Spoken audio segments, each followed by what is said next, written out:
नेहा को और उसका वेट किया गया।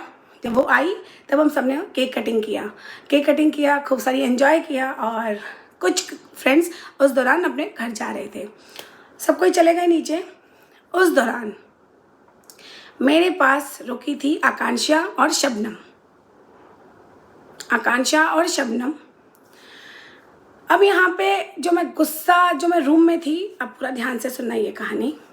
शबनम ने मुझे ये बताया गया, तो मैं आपको फिर एक बात क्लियर कर दूं, जो कि नीचे रूम दिया गया, नेहा, नीतू और शबनम को एक रूम दिया गया। शबनम और फौजी जीजू को नीतू के हस्बैंड को और फौजी जीजू को एक रूम दिया गया, और जो नेहा का भाई था वो किसी और रूम में शिफ्ट था। मतलब ऐसे करके रूम थे। तो जिस रूम में नेहा, नीतू, शबनम थे, तो मैं तो सोची थी कि भाई अच्छा सा कंफर्टेबल है, दोस्त लोग हैं, मस्ती करेंगे। शबनम आके मुझे ये बोलती है, पर्टिकुलर आकांक्षा के सामने, हम तीनों की ये बातें होती है। शबनम आके मुझे थोड़ा गुस्सा होती है मुझसे कि ये तूने इस बार अच्छा नहीं किया। तो मैं शॉक्ड, मैं बोली क्या हुआ? तो उसने बोला कि इस बार तुमने हमको नेहा के रूम में क्यों दिया? तो मुझे लगा कि भाई अच्छा ही तो हुआ, दोस्त लोग साथ में, हस्बैंड वाइफ तो हमेशा साथ रहते हैं, जब दोस्तों को रहने का मौका मिलता है तो और क्या चाहिए। तो बोले नहीं। रात को 3 बजे तक भी सचिन हमारे रूम में रहता है, और सुबह को 8 बजे भी अगर हमको ड्रेस चेंज भी करना होता है तो भी हम सचिन को कुछ नहीं बोल सकते हैं। अगर हम सचिन को रूम से जाने के लिए बोलते हैं तो सचिन भी गुस्सा करता है, और उसके साथ साथ नेहा भी गुस्सा करती है। तो ना तो हम रूम में कंफर्टेबल हैं, इवन हमारे पति भी रूम में नहीं आ रहे, लेकिन ये सचिन पूरा टाइम हमारे रूम में है। सिर्फ 2 घंटे के लिए सोने अपने रूम में जाता है, अदरवाइज पूरा टाइम हमारे रूम में रहता है। तो हम बिल्कुल भी कंफर्टेबल नहीं हैं। इवन फौजी जीजू भी बहुत ज़्यादा गुस्सा है। फौजी जीजू की तबीयत बिल्कुल भी ठीक नहीं थी, फिर भी वो मेरे रूम में नहीं आ सकते थे, और मैं उनके रूम में कैसे जाती, क्योंकि नीतू के हस्बैंड थे। तब मैंने बोला कि अगर ऐसी कुछ बात थी तो तू मुझे डे 1 बता देती, मैं तुझे दूसरा रूम दे देती, क्योंकि मुझे नहीं पता था नीचे क्या चल रहा है। तो मुझे जैसे ही शबनम ने सारी बातें बोली ना, तो मेरा पारा थोड़ा ऊपर आ गया, क्योंकि उस दौरान वो 2 दिन में नेहा मेरे पास ऊपर आई ही नहीं।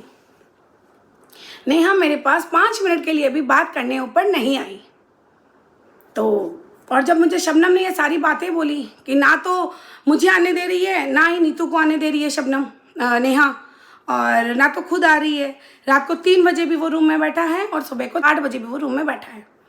तो ऐसे करके मुझे उसने बहुत सारी बातें बताई। फिर सडनली हमारे रूम में जेठू जी का आना होता है, और मुझे बोलते हैं कि भाई तुम तीनों ही बातें कर रही हो, नेहा और नीतू कहाँ हैं? तब तक सोनिया चली गई थी, बहुत सारे क्रिएटर चले गए थे। तो मैंने बोला था पता नहीं, नेहा नीतू तो आए नहीं और मैं तो नीचे जा नहीं सकती हूँ। तो जेठू जी ने कॉल किया था नेहा को कि भाई तू कहाँ है, ऊपर आ। तो उस दौरान घड़ी में बजी थी 5:30 पौने 6, इतना ही हो रही थी। तो नेहा आई थी उस दौरान हमारे पास। फिर मैंने ये बोला था जेठू जी को कि जेठू जी, हम सारी लेडीज़ दूसरे रूम में जाके बातें कर रही हैं, प्लीज़ कृपया हमको डिस्टर्ब मत कीजिएगा। तो जेठू जी भी थे वहाँ पे, अनूप जीजू भी थे वहाँ पे, फौजी जीजू भी थे वहाँ, कुछ भी था वहाँ पे, और हम लोग रूम में चले गए। अब आते हैं उस रूम की कहानी। बंद कमरे का जो राज है वो मैं बताती हूँ। पहले तो उस रूम में हम कौन कौन बैठे थे? सरिता, नेहा, नीतू, शबनम, आकांक्षा, स्वाति की बहन और स्वाति का बेटा। ये इतने ही लोग थे रूम में, कोई जेंट्स नहीं था रूम में। और मैं रूम में नेहा, नीतू और शबनम को ये बोल रही थी कि तुम तीनों को मेरे पास आने का 1 मिनट भी टाइम नहीं हुआ, 1 मिनट भी तुम तीनों को मेरे पास आए ही नहीं। तो वो लोग तीनों चुपचाप सुन रहे थे। इधर मैं रो भी रही थी कि मुझे ये बताओ कि तुम तीनों के साथ क्या मेरी सिंगल एक भी फोटो है, मेरी बेबी बम के साथ एक भी फोटो है? और तुम लोगों ने तो बोला था ना मुझे कि मैं तुम्हारे बहुत स्पेशल फील कराएंगे, ये होगा वो होगा, तुम्हारा जो ये टाइम है वो बहुत ही मेमोरेबल होगा। तो बहुत सारे कमिटमेंट दिए गए थे मुझे। बस मैं उन लोगों से इस बात की शिकायत कर रही थी कि तुम लोगों ने मुझसे इतनी सारी बातें कही मुझे, और दिया मुझे अपना थोड़ा सा टाइम भी नहीं। तुम सारे अपने अपने में ही रह गए। इस दौरान मैं बोल रही थी और वो तीनों सुन रहे थे।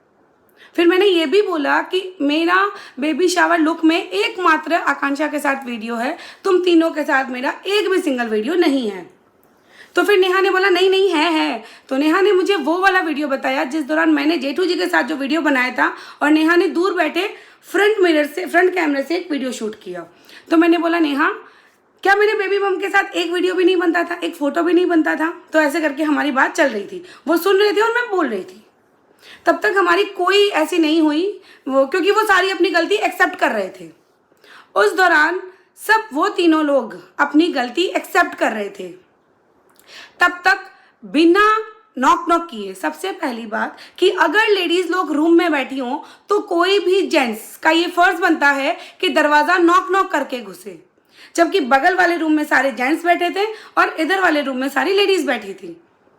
तो सचिन जी आए, बिना नॉक किए सीधा दरवाज़ा खोला और रूम में घुस गए। रूम में घुसते ही मैं थी यहाँ पे, नेहा थी मेरे पास और उधर सारे क्रिएटर थे, मतलब अदर नीतू, शबनम, आकांक्षा, स्वाति की बहन सब थे। तो जैसे ही सचिन आया ना, उस दौरान मुझे वो सारी बातें याद आ गई जो मुझे शबनम बोल रही थी। वो सारी बातें मेरे दिमाग में घूमने लगी कि नेहा को आए हुए 10 मिनट भी नहीं हुए फिर सचिन आ गया।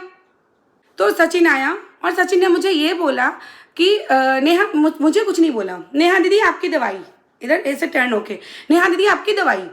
तो मैंने बोला मुझे दे दो, तो बोला नहीं। तो फिर मैंने बोला नहीं चाहिए दवाई। फिर बोला उसने मैं नेहा दीदी के लिए लाया हूँ दवाई, नेहा दीदी दवाई। ऐसे करके 1-2 बार हमारी बहस हुई। फिर मैंने उसके हाथ से छीना और उसको बोला कि निकलो मेरे रूम से। फिर सचिन को मैंने ये बोला और सचिन तुरंत ही निकल गया मेरे रूम से। फिर सारे दोस्तों ने मुझ पर गुस्सा भी किया, लेकिन मैंने उनको यही बोला, क्या 10 मिनट भी हम हमारी बातें नहीं कर सकते? क्या 10 मिनट भी वो बिना आए नहीं रह सकता था? तो इस बात पे हम तीनों चारों पांचों की डिबेट भी हुई थी रूम में। फिर जेठू जी आए, जेठू जी ने पूछा क्या हुआ, तो मैंने ये सारी बातें बताई। तो जेठू जी ने भी मुझे यही बोला कि सईदा तुझे नहीं चिल्लाना चाहिए था। फिर जेठू जी गए और सचिन को सॉरी बोल के उसको लेके आए थे। फिर मैं एकदम चुप हो गई, मैंने सॉरी नहीं बोला उसको। फिर मैं चुप हो गई। मैं पहले तो मैं बहुत रोई। फिर मैं चुप हो गई और फिर सचिन जाने से पहले सारा माहौल भी ठीक हो गया था। फिर नीचे ड्रॉप करने जेठू जी गए थे सबको, और मेरे अंदर कुछ बहुत दर्द वाला सीन चल रहा था। मुझे बहुत गंदा लगा था ये सारी चीज़ें। मुझे ऐसा लगता है कि जो मेरे मन में दुख रहा था, कहीं ना कहीं सबके मन में दुख रहा था, कुछ ना कुछ चल रहा था। और मेरे मन में भी बहुत ज़्यादा दर्द हुआ था ये सारी बातों को लेके कि मुझे क्या बोला गया और क्या हुआ। 5 मिनट भी क्या हम दोस्त अकेले नहीं बैठ सकते थे? मेरी बात भी एक्सप्लेन नहीं कर पाई। जो शबनम ने ऐसा कहा था तब मेरी बात शुरू हुई या फिर तब मेरे दिमाग में आई, मेरी बात किसी ने सुनी ही नहीं। ना तो मुझे मौका मिला मेरी बात कहने का और ना ही किसी ने मुझसे पूछा कि तू इतना गुस्सा क्यों हुई, क्या क्यों रिएक्ट किया। फिर उस दौरान एक टैग दिया गया मुझ पर जो कि मूड स्विंग का, कि सईदा तुझे पता नहीं चल रहा है, प्रेगनेंसी के दौरान मूड स्विंग होता है इसलिए होता है, तू उसको सॉरी बोल दे। फिर मैं सॉरी नहीं बोली। फिर जेठू जी गए, नीचे जाके उनको सी ऑफ करके आए और मुझे वैसे भी नीचे नहीं जाना था और मेरे अंदर क्या, हम सब लोगों के अंदर कुछ चल रहा था। उस रात शबनम और फौजी जीजू भी हमारे घर रुकने वाले थे, लेकिन ये जो सारी बातें हो गई उसके बाद शबनम और फौजी जीजू भी चले गए। फिर हमने किसी को नहीं रोका, उन्होंने बोला हम जाएंगे, मैंने बोला, लेकिन कहीं ना कहीं दर्द सबके मन में था, कहीं ना कहीं पीड़ा या कहीं ना कहीं टीस सबके मन में थी। तो ये है वो बंद कमरे का राज जो कि बेबुनियाद, बेमतलब के इतना घुमाया गया